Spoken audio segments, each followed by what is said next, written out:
Assalamualaikum warahmatullahi wabarakatuh. Perkenalkan, nama saya Putri Sekar Kinasih dari kelompok 1 LKMMTD FKIP 2020 dari Prodi S1 Pendidikan IPA. Nah, di sini saya akan menjelaskan materi yang telah saya terima dari mengikuti LKMMTD 2020. Materi yang pertama yang telah saya pahami yaitu mengenai perencanaan rencana kerja dalam berorganisasi. Materi yang kedua yaitu kepemimpinan dasar, dan materi yang ketiga yaitu kerangka berpikir ilmiah dalam berorganisasi. Selanjutnya, materi 4 yang telah saya terima yaitu demokrasi dan kebijakan politik. Baik, selanjutnya poin penting yang menurut saya menarik dari keempat materi yang telah disampaikan dalam LKMMTD FKIP 2020 tersebut adalah kerangka berpikir ilmiah dalam berorganisasi. Nah, menurut saya itu menarik. Kenapa? Karena berorganisasi ternyata dapat dipikirkan secara ilmiah. Yang saya tahu, kerangka berpikir ilmiah itu hanya diterapkan dalam membuat jurnal atau karya ilmiah dalam pembelajaran. Ternyata dalam berorganisasi diterapkan kerangka ilmiah juga lebih struktur dan lebih berjalan dalam organisasi tersebut.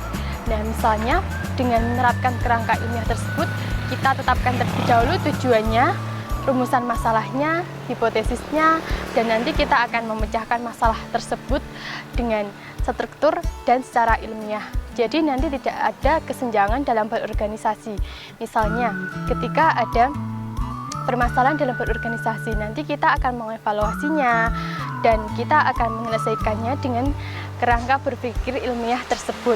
Nah, selain itu, kerangka berpikir ilmiah dalam organisasi juga dapat mengembangkan sumber daya manusia yang ada dalam berorganisasi tersebut. Karena dalam berorganisasi tersebut menyatukan berbagai manusia, sumber daya manusia tersebut, dan berbagai sumber daya alam, instansi terkait, dan juga instansi lainnya yang dapat mendukung berjalannya organisasi tersebut. Salah satunya yang paling penting adalah sumber daya manusia. Dalam sumber daya manusia, kita akan mengembangkan bakat dalam manusia tersebut dalam berorganisasi. Dengan kerangka berpikir ilmiah dalam organisasi, nanti kita akan lebih dapat memajukan atau mengembangkan dalam organisasi tersebut. Nah, mungkin itu. Baik, yang terakhir adalah progres ke depan setelah saya melaksanakan LKMMTD FKIP 2020. Nah, yang pertama yaitu saya tentunya melaksanakan atau sebagai orang yang mengikuti organisasi harus menerapkan poin-poin yang telah disampaikan dalam materi LKMMTD 2020.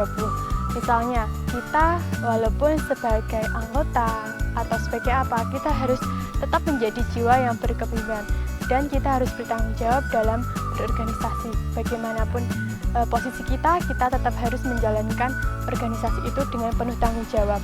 Nah, yang kedua, tentunya saya akan memberikan sesuatu dalam organisasi dan organisasi tersebut harus mendapatkan sesuatu dari saya.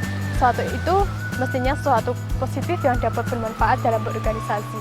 Nah, sekian yang dapat saya sampaikan yang telah saya terima dalam mengikuti LKMMTD FKIP 2020. Wassalamualaikum warahmatullahi wabarakatuh.